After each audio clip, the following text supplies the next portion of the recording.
नमस्कार, खबरों का पंचनामा देख रहे हैं आप। मैं हूं आपके साथ पूजा। हम लेकर आए हैं देश और दुनिया की 5 बड़ी खबरें, जिसपे चर्चा के लिए मेरे साथ स्टूडियो में मौजूद हैं कैपिटल टीवी के editor in chief doctor Manish Kumar. Doctor साहब, बहुत बहुत स्वागत है आपका। धन्यवाद। सबसे पहले नजर हेडलाइंस पर। सिद्धारमैया का इस्तीफा स्वीकार, डीके शिव कुमार का रास्ता हुआ साफ। कल शाम 4 बजे होगी विधायक दल की बैठक। आज दिल्ली में हुआ गहन चिंतन मनन। खाकी वर्दी में नजर आए राहुल गांधी। ऑटो चालकों संग जमीन पर बैठकर खाया खाना, सुनी ऑटो ड्राइवर्स की समस्याएं। टीएमसी में बड़ी बगावत, हर दिन हो रहे बड़े बड़े इस्तीफे। ममता अभिषेक बनर्जी को हटाने की खुली मांग।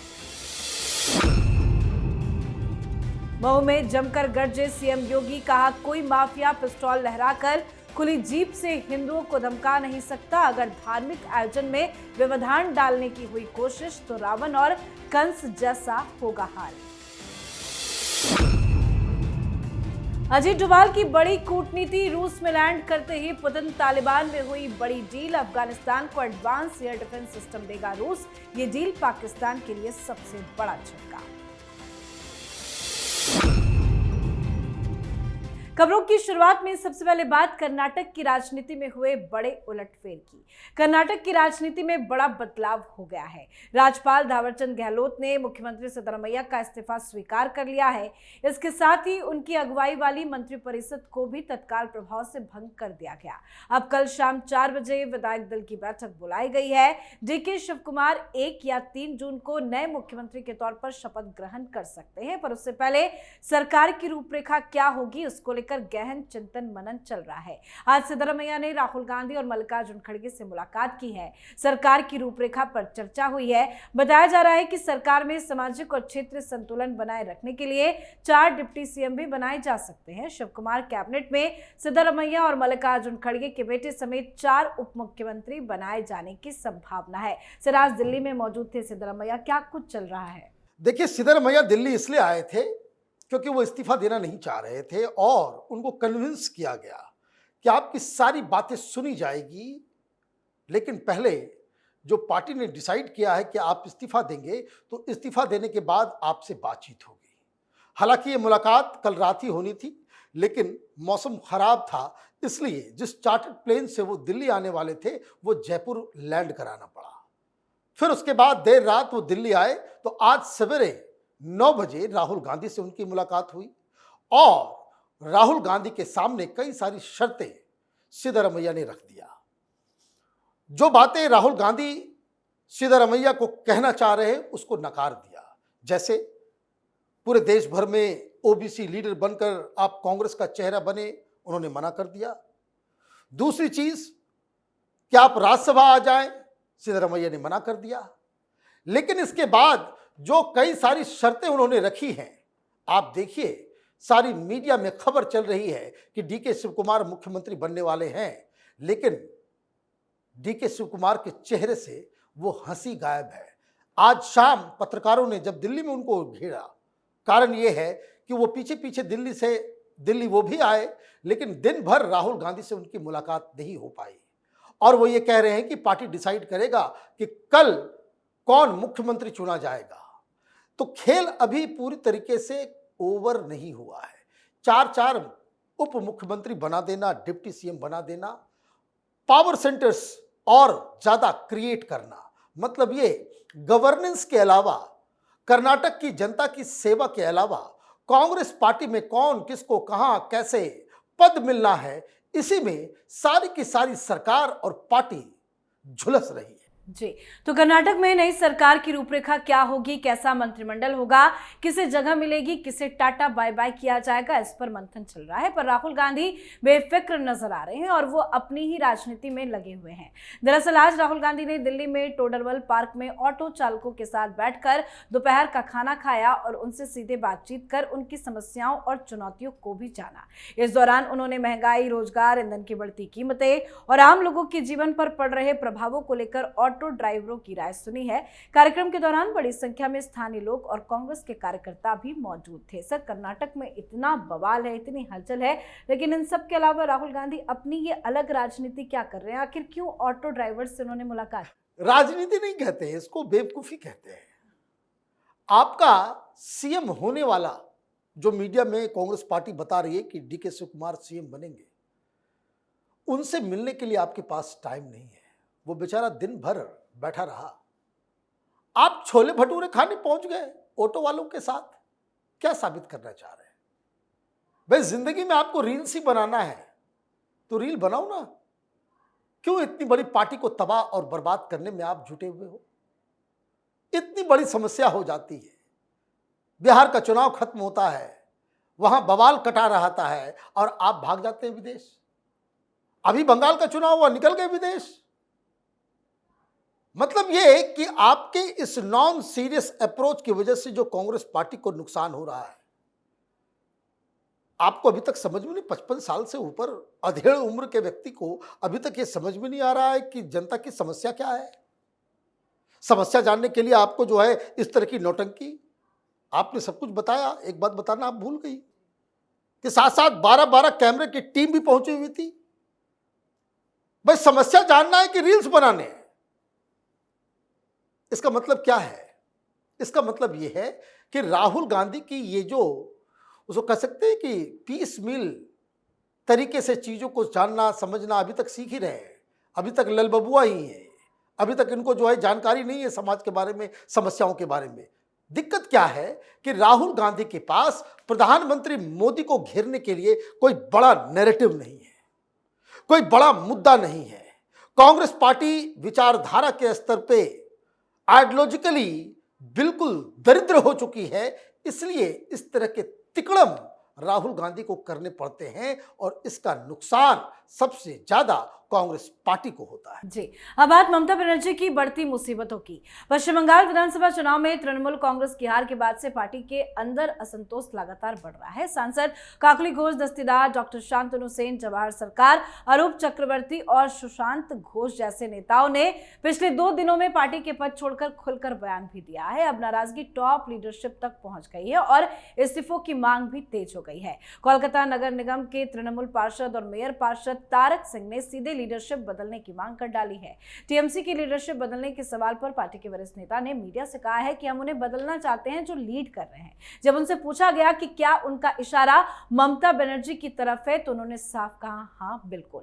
तारक सिंह ने अभिषेक बनर्जी पर भी हमला बोला। बिना नाम लिए उन्होंने कहा कि अगर मेरा बेटा क्रिमिनल हुआ तो मैं राज नहीं करूंगा। वहीं तृणमूल नेता विश्वजीत देव ने चुनाव में हार और भ्रष्टाचार के आरोपों को लेकर ममता और अभिषेक पर सीधा हमला किया है। उन्होंने आरोप लगाया कि ममता और अभिषेक की जानकारी के बिना पार्टी के लोग ऐसा भ्रष्टाचार नहीं कर सकते। तो कुल मिलाकर ममता बनर्जी की पार्टी टीएमसी में जबरदस्त बवाल मचा हुआ है। सर, हर दिन खबरें इस तरह की आती है। आखिरकार टीएमसी तो अब लग रहा है टूट के कगार पर पहुंच गई है। देखिए, बहुत सारे लोग सामने आ रहे हैं, वही सारी बातें कह रहे हैं जो कैपिटल टीवी पे हम लोग 3-4 महीने से लगातार कह रहे हैं। सुखेंदु दा ने क्या कहा? सवाल ये नहीं है कि आप चुनाव हार गए, उसकी विवेचना होगी कि क्या होगा। सुखेंदु दा बहुत पुराने टीएमसी लीडर हैं, ममता बनर्जी के साथ शुरू से हैं। उन्होंने बहुत एक बड़ा सवाल उठा दिया। उन्होंने कहा कि स्थिति तो यहां है कि यह सवाल पूछा जाना चाहिए कि TMC as a party exist करेगी भी या नहीं करेगी। आप इधर उधर मत जाइए कि इतने विधायक उधर चले जाएंगे, इतने सांसद इधर चले जाएंगे। पार्टी ही खत्म हो रही है। This is what he is saying. और ये जो आवाज उठ रही है कि लीडरशिप बदलना है, ये बता रहा है कि टीएमसी खत्म होने वाली है। कारण ये पार्टी ममता बनर्जी की है, अभिषेक बनर्जी की है। जैसे कांग्रेस पार्टी गांधी परिवार की है, समाजवादी पार्टी मुलायम परिवार की है, आरजेडी लालू परिवार की है, शिवसेना उद्धव ठाकरे परिवार की है। तो वो यही परिवार इसका मूल तत्व है टीएमसी के, जो ममता बनर्जी ने इसे कर दिया। आपने ये जो आवाज आपको सुनाई दे रही है कि लीडरशिप बदलो, ये परिवारवाद के खिलाफ, ममता बनर्जी के खिलाफ आवाज है। और अगर ऐसा नहीं होता है, अभिषेक बनर्जी को साइडलाइन नहीं किया जाता है, तो जो सुखेंदु दा कह रहे हैं कि party will cease to exist, यही होने जा रहा है। जी, अब बात सीएम योगी आदित्यनाथ के बयान की, जिसकी चर्चा जबरदस्त हो रही है। उत्तर प्रदेश के मुख्यमंत्री योगी आदित्यनाथ दरअसल आज मऊ पहुंचे थे। यहां उन्होंने कई योजनाओं का उद्घाटन और शिलान्यास भी किया। इस मौके पर सीएम योगी ने माफियाओं को लेकर जबरदस्त निशाना साधा है। सीएम योगी ने बिना नाम लिए मऊ दंगे का जिक्र किया और कहा कि आज माफिया पिस्तौल लहराते हुए, धमका करके, खुली जीप में चल करके किसी हिंदू को धमका नहीं सकता है। उन्होंने कहा कि अगर किसी माफिया ने किसी धार्मिक आयोजन में व्यवधान डाला तो तय है कि रावण और कंस जैसी उसकी दुर्गति हो जाएगी। सर, आज तो सीएम योगी जबरदस्त गरजे हैं। बिल्कुल गरजना चाहिए। मऊ वो शहर है जिसके बारे में हम लोग सोचते हैं तो वही अंसारी याद आता है। मुझे याद है उस समय एक हिंदुस्तान के एक लीडिंग न्यूज़ चैनल में काम करता था, और उस दिन की वो घटना मुझे अभी भी याद है कि ये अंसारी खुली जीप में रिवॉल्वर लिए हुए वो शहर में घूम रहा था और हिंदुओं को वहाँ मारा जा रहा था, और सरकार मुलायम सिंह की वो किसी काम की नहीं थी। वो खुला घूम रहा है, रिपोर्टर्स भाग रहे हैं, देख रहे हैं कि यहाँ से वहाँ, वहाँ से वहाँ, अभी अंसारी वहां पहुंचा है, अभी ब्रेकिंग न्यूज और सारी चीजें न्यूज रूम में। उस दिन दहशत था। लोग ये समझ नहीं पा रहे थे कि कैसे इस तरह का नेता, ये गुंडों की तरह, डॉन की तरह, वो उस तरह के काम को अंजाम दे रहा था, वो भी कैमरे के सामने। तो खत्म हो गया, ये सारे माफिया खत्म हो गए। तो ये अचीवमेंट है योगी आदित्यनाथ का कि आपने हर इलाके से उस तरह के माफिया डॉन का सर्वनाश किया, एक एक करके इस तरह के लोगों को ऊपर भेज दिया। सारे लोग खत्म हो गए और उनके चेले चपाटी सब राज्य को छोड़ के भाग गए। वो याद दिलाना इसलिए जरूरी है कि चुनाव आने वाले हैं। समाजवादी पार्टी ने इस तरह के माफिया डॉन्स को पाला पोसा, उसको लेजिटिमाइज किया, उन लोगों को नेता बना दिया। तो ये तो लाजमी है योगी आदित्यनाथ को और उत्तर प्रदेश की जनता को इस तरह के माफिया, इस तरह के लोगों की याद हमेशा तरोताजा रहनी चाहिए। जी, अब बात आज की आखिरी खबर की। रूस ने पाकिस्तान को बहुत बड़ा झटका देते हुए अफगानिस्तान को एडवांस एयर डिफेंस सिस्टम बेचने पर सहमति जता दी है। यह खबर पाकिस्तान के लिए बहुत बड़ा झटका है। अगर तालिबान के हाथ एडवांस एयर डिफेंस सिस्टम लग जाता है तो पाकिस्तान के लिए अफगानिस्तान में घुसकर एयर स्ट्राइक करना मुश्किल हो जाएगा। रूस और अफगानिस्तान की तालिबान नेतृत्व वाली सरकार के बीच मॉस्को में आयोजित अंतर्राष्ट्रीय सुरक्षा मंच के दौरान सैन्य तकनीकी सहयोग समझौते पर हस्ताक्षर किए गए। अभी तक अफगानिस्तान के पास आधुनिक एयर डिफेंस नेटवर्क नहीं है, लेकिन अगर रूस किसी स्तर पर एयर डिफेंस रडार, सैन्य प्रशिक्षण उपकरणों की मरम्मत या पुराने लेकिन प्रभावी रक्षा सिस्टम उपलब्ध कराता है तो स्थिति बदल सकती है। तालिबानी रक्षा मंत्री मोहम्मद याकूब ने एयर डिफेंस मांगा है। हो सकता है भविष्य में रूस उसे S-400 या पेंसिर एयर डिफेंस सिस्टम दे। यह भी हो सकता है कि अपने पुराने मिग या सुखोई जेट भी अफगानिस्तान को दे दे, और ये डील पाकिस्तान की मुसीबत को बढ़ाने वाला है। इसमें भारत की बड़ी कूटनीति भी मानी जा रही है, क्योंकि इसी समय भारत के राष्ट्रीय सुरक्षा सलाहकार अजीत डोभाल रूस की राजधानी मॉस्को में है। सर, अगर ये डील हो जाती है तो कितना बड़ा झटका पाकिस्तान के लिए? देखिए, डील इज ऑलमोस्ट डन। ये समझौता हो गया कि दोनों के बीच सुरक्षा समझौता, हथियारों का आदान प्रदान होगा। अब सवाल यह है कि वो क्या क्या होगा। देखिए, अफगानिस्तान की आर्थिक स्थिति वैसी नहीं है कि वो इतने महंगे चीजों को खरीद सके। उनके पास अपना कोई एयरफोर्स नहीं है, और ये पाकिस्तान वाले जाते हैं ऐसा कि जैसे उनका ये टेरिटरी है, घुस के मार के चले आते हैं। तो हिंदुस्तान को तो सामने आना पड़ेगा ना।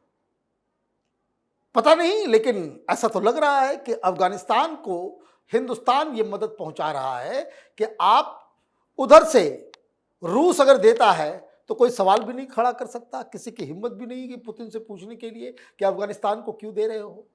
ये जवाब है डोनाल्ड ट्रंप को। आप ये समझिए, सिर्फ पाकिस्तान ही नहीं है, इसमें इन्वॉल्व अमेरिका भी है। अमेरिका को भी ये दो टूक बताया जा रहा है कि तुम पाकिस्तान को हथियार और पाकिस्तान के साथ जो है आप रिश्ते जो बना रहे हो, ये लीजिए, ये शतरंज का खेल है, शाह और मौत।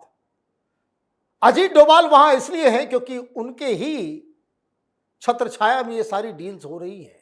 मतलब ये कि पाकिस्तान के लिए अब उनका पश्चिमी बॉर्डर भी अब सेफ नहीं रहेगा। उसको चलाएगा कौन?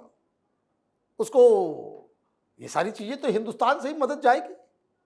और हो सकता है इन डील्स के बाद पाकिस्तान इस तरीके से परेशान होगा कि अगर आपने फिर ये जरूरत की कि अफगानिस्तान के अंदर घुस के आप उनके ऊपर हमला करें, तो उधर से भी पिटोगे, इधर से भी पिटोगे। और ये आज की ये जो खबर है वो हर हिंदुस्तानियों के लिए एक बहुत बड़ी खुशखबरी है। जी, बहुत बहुत धन्यवाद सर समझाने के लिए। धन्यवाद। तो खबरों का पंचनामा में आज के लिए फिलहाल इतना ही। देश विदेश की बाकी खबरों और उनके सटीक एनालिसिस के लिए देखते रहिए कैपिटल टीवी। हमें लाइक कीजिए, शेयर कीजिए और कैपिटल टीवी को सब्सक्राइब कीजिए। नमस्कार।